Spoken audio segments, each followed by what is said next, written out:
It's another day sa province at wala akong computer. Kalungkutan.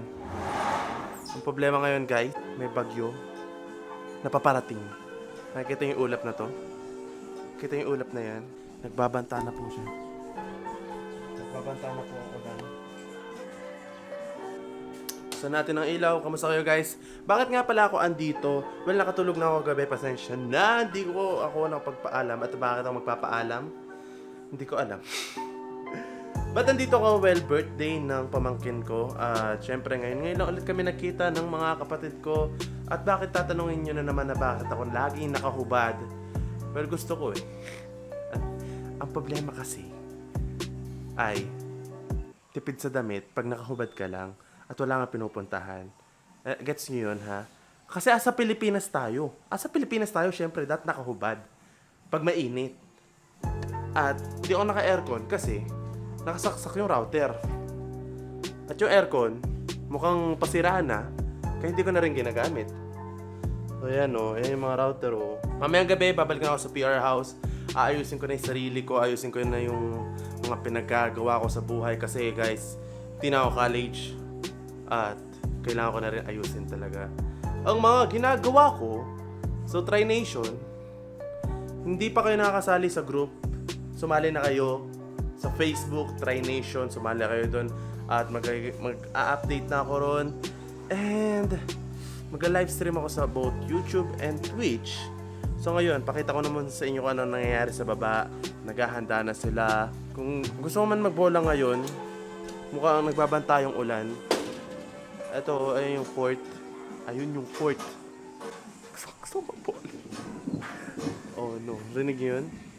Guys, for sure, kung nanonood kayo ng vlogs ko, nakita nyo na to. Itong terrace na to. Nung nag-OJT pa lang ako sa Manila. At ngayon, na lumipat na ako sa Manila, nakabalik tayo dito. Meron ng tinatayong bahay dito. Dati wala pa yan. Ito, yung mga... Di ba pagbola kasi may nakaharang rin na mga delivery van. Pero napapaisip ako guys kung worth it ba yung paglipat ko sa Manila. Merong disadvantage and advantages.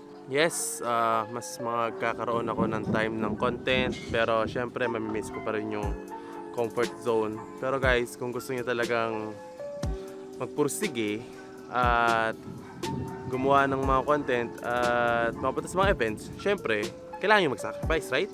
And doon naman, yun yung advantage and disadvantage lang para sa akin. At syempre, hindi na libre kuryente, hindi na libre tubig. Yun lang. At yung luwag, kita nyo, ito yung kwarto ko. Ayun yung kwarto ko. So doon, siguro half na yan. One-fourth na yan yung parang space ko. Kasi nga, syempre, 4 kami ron. Ayos lang. It's good. Napapaisip lang ako minsan na syempre, kung hindi ako lumipat, ano mangyayari, di ba? Ngayon, nag-struggle ako sa paggawa ng content. Well, di naman nag-struggle, nakita yung nag-upload pa rin ako. Pero gusto ko guys na, syempre, mas ayos. At nakikita ko naman sa mga Dota videos ko na edit, na cut, may nanonood. Pero syempre, I want more guys na mga content para sa inyo. Siguro, minsan na lang ako mag-upload ng Dota. Yun yung ano ko, iniisip ko ngayon. Madumi kayo, linisin ko kayo. Maligo kasi kayo, no? More vlog siguro. Kung meron ako mag-vlog doon sa Quezon City. Pero ngayon, eto, chill lang. Mag-vlog rin ako ng update kasi mas gusto nyo yun guys. Syempre gusto ko rin guys mapakita sa inyo kung ano na yung tawag dito, kung ano na yung nagagawa namin doon, kung ano na yung nagagawa sa bahay.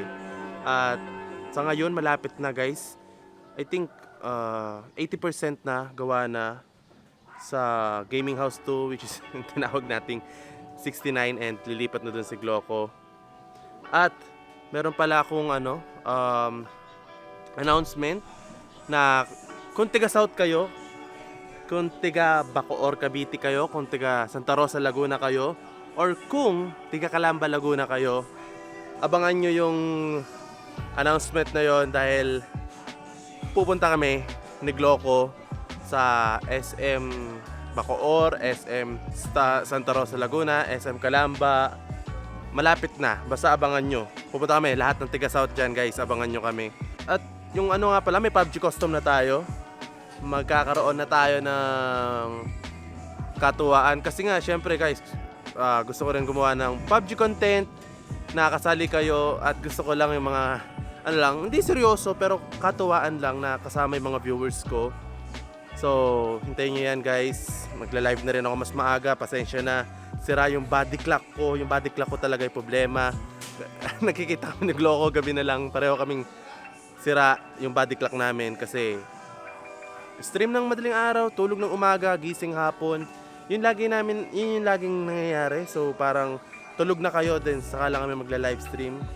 So gusto ko guys na may paglaro sa inyo sa mga Tri Nation dyan. Syempre, mas gusto kong mas lalo pang makipag-communicate sa fans ko. Pasensya na guys kung ganito ko. So binabago ko na yung sarili ko. Chill lang kayo dyan at may mga pasabog tayo. Pasabog, yes. Nag-iisip ako, chill lang kayo. Nag-iisip ako, Tri Nation. At yun, ay nako, yung ulan. So yun lang ang ano ko ngayon. So pakita ko sa inyo yung baba. Happy birthday! Smile! Smile! Tingnan natin yung anak mo. Gustuhin ko muna to. Yun guys, may birthday ngayon. Ito ang pinakamaganda kong kapatid. Hi! Wow! Grabe na yung luto mo. Of course. Marami nagtatanong dito ng FB mo. Ano ka FB mo? O Instagram mo? Wala, naka-deactivate. Ba't ba't May naka-deactivate? pinagtataguan ko ako. Grabe naman. Sobrang dami yung stalker. Dina-activate niya na yung Instagram niya. Marami nagsasabi, magkamukha daw kami. So, Talaga ba? Kamukha ba tayo? magkamukha kami. Saan gawin? Oh, yan oo. Magkamukha kami. Siya, pumuti lang siya kaya... Lamang siya ng 2 ligo sa akin. Bali, guys, nung umuwi ako, natakot ako dito. Kita niyo yan? Sino hindi matatakot dyan? Sa inyo yung pinto. Tapos pagkapasok mo, ito bubungad sa'yo. So ano yung mga handa mo? Wow. Pakita mo naman sa kanila. Guys, magutom kayo. Ito. Sino po gusto umorder na to? Well, may trabaho na si Diche, kaya ala na, hindi na kayo makaka-order. Tara, labas tayo. Pakita ko sa inyo ilabas. Ito guys. Ito ako. Yan ako. Pinakagwapo. Ito yung kuya ko. Ito yung ate ko, tichi ko, mama, papa. So may portrait kami dyan. Ito guys, yung mga handa. Yan. Ito na guys, sa labas. Wait lang, bla bla bla bla bla bla bla bla.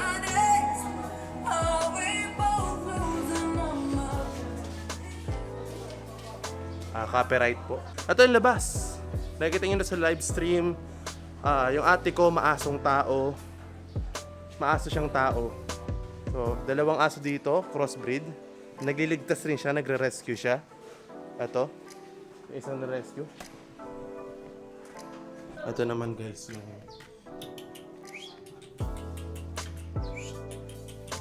Ito naman guys, mga shih tzu ni ate. Ito, pangalan niya, Chuchay. Chami, halika dito, Chami. Chami. Chuchay. Chuchay. Makmak. Makmak. Makmak. Makmak. Bali, lahat ng aso ni ate ay, well, 4. 2, tapos meron pa sa likod. 8. 8 yung aso ni ate. So, palabas tayo ngayon sa gate. Ewan ko ba, ba't palabas yung vlog natin? Siyempre, nganak si ate, kaya no smoking. Ato guys, ang labas ng bahay. Well, ang pinagkaiba ng Manila sa province ay yung hangin. Siyempre, napaka-presko ng hangin dito. And unting lakad mo lang, dito na tayo sa nakikita niyong basketball 101, basketball 102, basketball 103, basketball 104. Well, yung 104 sa Acro siya, sa lahat ng tiga Kabanatuan na viewers ko. Alam niyo yung Acro for sure. Hindi pa pala 8 yung aso ni ate, siyam pa pala. Si Whitey pa pala. Dito siya nirescue rin siya ni ate. Nirescue rin siya and dito siya ngayon sa compound ng basketball court. Kita niyo guys. Ito yung namimiss ko sa province. Ito yung namimiss ko. At yung ring, dito ako sa court ngayon. Puro L3 nga lang, kaya hindi ako mapaglaro. Ito hindi ko alam kung kaninong Whitey! And guys, for sure nakita nyo to sa live ko. Yan sa Whitey. Papakita ko sa inyo yung dalawa pang aso ni ate na may tuta. Ang tanong yung tuta. I think nakuha na yung tuta. Kaya sila na lang dalawa. Sabi ko sa inyo, napakadaing aso dito sa bahay, kaya amoy aso na lagi dito. Nakaupo rin. So ganito lang ginagawa ko sa bahay. Pag may computer ako, sa taas lang ako, sa kwarto lang ako. Pag may pagkain, bababa ako, kakain, tataas. Pag hapon, magbobola. Yun lang, yun lagi yung ginagawa rito. So di ba, may ka-vlog-vlog ba sa ginagawa ko na to?